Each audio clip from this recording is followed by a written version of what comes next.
De 0 a 100, Lédio Carmona. Sinceramente, nesse momento eu não confio em nenhum.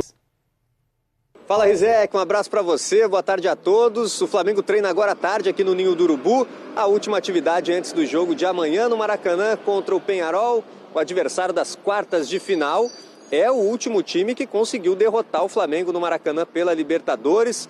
Foi lá naquele ano mágico, né, de 2019, antes da chegada do Jorge Jesus. O Flamengo, à época, era treinado por Abel Braga e perdeu por 1-0 no Maracanã para o Peñarol na fase de grupos da Libertadores daquele ano. De lá para cá, o Flamengo não sabe o que é derrota no Maracanã pelo torneio continental e defende uma invencibilidade bem longa, de 28 jogos com 17 vitórias seguidas em casa na Libertadores. Além desse histórico a favor, positivo, o Flamengo tem o retorno do Nicolás de la Cruz, recuperado de lesão na coxa direita que o tirou das últimas 3 partidas do Flamengo. E o time ainda segue convivendo, né, com uma série de desfalques. A baixa mais recente é do Luiz Araújo, se machucou no clássico contra o Vasco da Gama.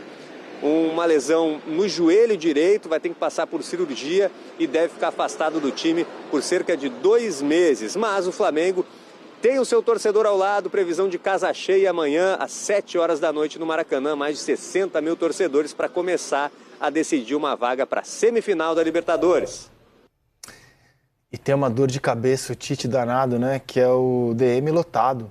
Ele tem nesse momento, fora de combate, o Pedro, o Vinha, o Cebolinha, o Michael, tem previsão de volta em 1 mês, o Michael. Luiz Araújo. E o Luiz Araújo tem previsão de volta em 2 meses. Olha que prejuízo. Perdeu 3 jogadores de lado, né? Luiz Araújo, Michael e Cebolinha. Ele contratou o Michael porque tinha perdido o Cebolinha. O Michael se machucou. Aí o Luiz Araújo começou a jogar muito, virou titular, um jogador protagonista. Se machuca o Luiz Araújo, é muito problema. Eu acho que a gente tem que pontuar nesses 5 que a gente acabou de ver ele agora, que todas lesões articulares, né? Assim, são traumas e são lesões que podem acontecer com qualquer um, né? Lesão muscular mesmo agora só o Michael. Teve o Gabigol, teve o Pedro antes e o Dela Cruz. Mas o Flamengo sofrendo muito por lesão articular, assim, não tem como controlar, né? Uma coisa que é do movimento. Mas quanto mais você joga, você está mais exposto a sofrer uma lesão. Depende, assim, eu não vou me aprofundar no assunto porque eu não sou fisiologista nem preparador físico. Não, mas é uma dedução óbvia. Quanto mais você joga, mais possibilidade de se lesionar aí entra a recuperação, aí entra o corpo cada um, fisiológico de cada um de recuperação, quanto tempo demora para recuperar. Mas, assim, desses todos aí, eu acho que o único que pode ter tido, vê lá, gente, eu não estou dizendo que foi isso, que pode ter tido um desgaste, é o Pedro, né? Só. Assim, o Luiz Araújo foi uma trauma mas que teve o Pedro se machucou no aquecimento lá na seleção, ele se machucou no aquecimento, sentiu no aquecimento. Não foi no primeiro lance do treino? Eu vi o Dorival falando no primeiro lance do treino. Mas olha só, eu não queria nem entrar no mérito de por que o Flamengo tem tantas lesões. Mas sim do problema que o Tite tem no momento. Né? Difícil, né? Porque assim, a gente não vai ter essa resposta aqui. Né? Não tem. O calendário é desgastante, o Flamengo joga demais, acelerou muito em todas as competições, isso é um fato, mas agora não tem condições de avaliar por que tantas lesões no Flamengo. A gente tem condição de avaliar o tamanho do estrago, que é você ter uma temporada sem o seu goleador, o artilheiro do Campeonato Brasileiro, e não ter hoje um jogador à altura do Pedro, e aí perder um atleta que não era titular, mas diante da ausência do Cebolinha, e diante da dificuldade do Arrascaeta, de tanta gente jogar, vinha segurando muito bem a onda, que é o Luiz Araújo. Porque ele é um jogador super importante no jeito de jogar do Tite, né? Muita intensidade, ele recompõe na marcação. Recompõe, ajuda muito. Ele é um jogador, assim, se você pensasse um jogador clássico que o Tite usa de lado de campo, Luiz Araújo. Né? E ele perdeu esse jogador. De toda maneira, com todos esses desfalques, eu ainda acho que o Flamengo, mesmo jogando o segundo jogo no Uruguai, ele passa pelo Peñarol, ele avança. Não acho que vai ser fácil, Mas, não estou nem imaginando que o Flamengo faça o resultado definitivo amanhã, mas acho que no final das contas, por mais pesada que seja a camisa do Peñarol, e a do Flamengo também o Flamengo consegue se safar nesse cenário e avançar. melhor jogador do Peñarol é o Léo Fernandes, né? O baixinho que jogou no Fluminense, quase não teve chance no Fluminense, é bom na bola parada, enfim. Eu acho que vai ser difícil, mas o Flamengo avança. E assim, para montar esse time, vai jogar Luiz Henrique de centroavante? Bruno Henrique. Bruno Henrique de centroavante. O que ele tem usado, o Plata pode jogar. De um lado. Para ver o Alcaraz nesse time, sabia? O Alcaraz. Mas ele tem o Arrascaeta e deve ter o Nico, né? A não ser que ele ponha o Alcaraz pelo lado. É um problema que ele tem no meio do campo. Com tantas lesões, ainda dá para montar um baita time, né? Tem, pois é, por isso. Porque o Léo Ortiz vem jogando muita bola. E aí, vai tirar o Léo Ortiz para ficar De La Cruz e Pulgar? Você não acha que pode tirar o Pulgar? Eu acho que pode tirar o Pulgar. Eu tiraria hoje o Pulgar. O Léo Ortiz hoje, para mim, Léo Ortiz, Gerson. Ele pode botar Léo Ortiz, Gerson, De La Cruz, Arrasca, pode botar só dois atacantes. Plata e Bruno Henrique. Plata e Bruno Henrique. Deixa se desenha esse time. Deixa o argentino pro segundo tempo. Alexandre de lateral esquerdo. Sim. Aí ele escolhe lá entre o Wesley. Como ele tem que atacar mais, ele pode botar o Wesley. Se desenha esse time.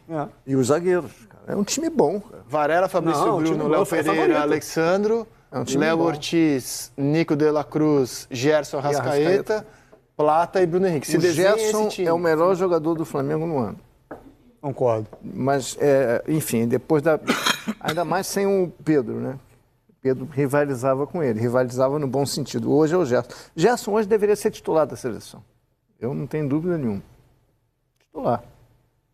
No lugar de quem? Postura, liderança, bola, força física, intensidade. No lugar do Bruno. No lugar do Bruno Guimarães. Por dentro, né? E, de novo, a gente não está vendo espaço para o Gabigol. Como é que ele jogaria, assim, onde ele jogaria? De novo, uma opção de banco para entrar lá no fim, né? Assim, Zé, que não tem como a gente saber porque a gente não acompanha os treinamentos. Mas a ideia... Jogaria na vaga do Bruno Henrique, mas ele não tem condições, ele não é opção. O Carlinhos entrou primeiro que ele no jogo, e quando saiu o Bruno Henrique aos 17 do segundo tempo, domingo, quem entrou foi o Carlinhos. Mas eu entendo a entrada do... Eu também colocaria o Gabigol, mas eu entendo a entrada do Carlinhos, do Tite, que para fazer a função de centroavante hoje, ele só tem hoje no elenco o Carlinhos. Centroavante, camisa 9, fazedor de gols. Se o Carlinhos tem condições, tecnicamente, é uma coisa, mas hoje é o Carlinhos. E o Gabigol? Sim, só que o Gabigol não disputa essa posição de 9 hoje.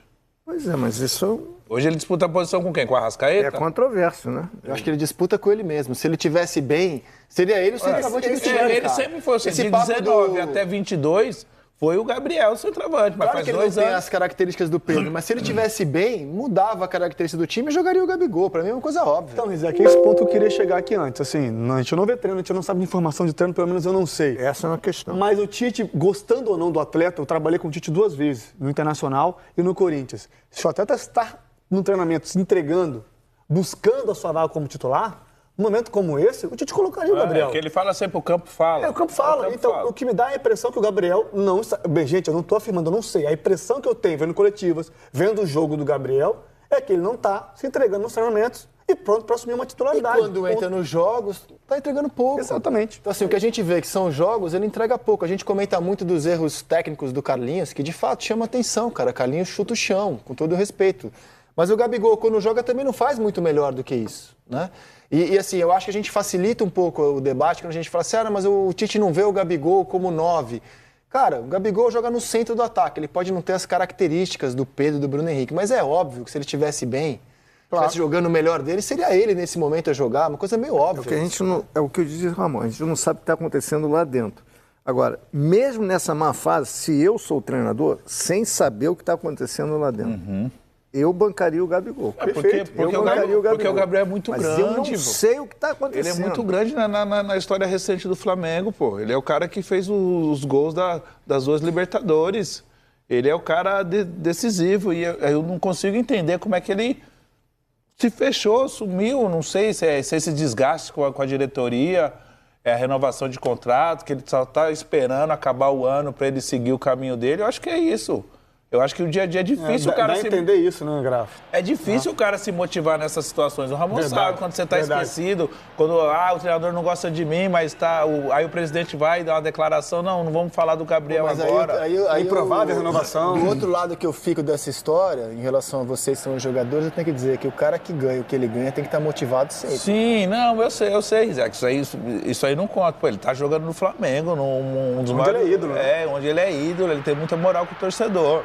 Só que a gente não sabe o que está acontecendo lá dentro. A gente não sabe como é que é o dia a dia dele, o que está acontecendo. Que a gente coloca muito esse negócio. O cara ganha não sei quanto, ele tem que jogar, tem que fazer. Não, mas a gente não sabe o que está acontecendo. Mas eu vejo dessa maneira. Acho que o Gabriel... E quando tudo isso começa? Eu me recordo quando o Dorival era treinador do Flamengo, que o Gabigol e o Pedro se encaixaram. Quando o Gabigol sai de uma característica de jogo dele e vai jogar mais do lado. Ele falou, eu me sacrifiquei pela equipe, tanto é que ele não vai para a Copa do Mundo, o Pedro acaba indo. E tudo isso acabou que ele começou a cair. Eu não sei... Ele não sabe mais jogar de centroavante, o Gabriel? Não é possível. Ele não desaprendeu a jogar. Por isso eu acho que essa explicação ela não me convence. Mas o Gabigol não é centroavante pro Tite. Cara, se ele tivesse bem, seria centroavante com o Tite, com o Zubeldia, com o Arthur Jorge. Ele foi artilheiro do Campeonato Brasileiro pelo Santos em 2000, se ele tivesse um plano B, ele não tem um plano B, cara. O plano B dele é o Bruno Henrique, ele perde o Bruno Henrique pelo lado, e o Bruno Henrique não é centroavante. O Bruno Henrique já é o plano B, plano A é o Pedro. E o plano B é o Bruno Henrique, e o plano C é o Carlinhos. O Gabigol é o plano D ou E. Talvez o D você jogar sem centroavante. Pois é. Olha só, eu vou mexer com o seu... Imagens do Carlinhos. Eu vou agora falar de outro centroavante. Eu vou mexer com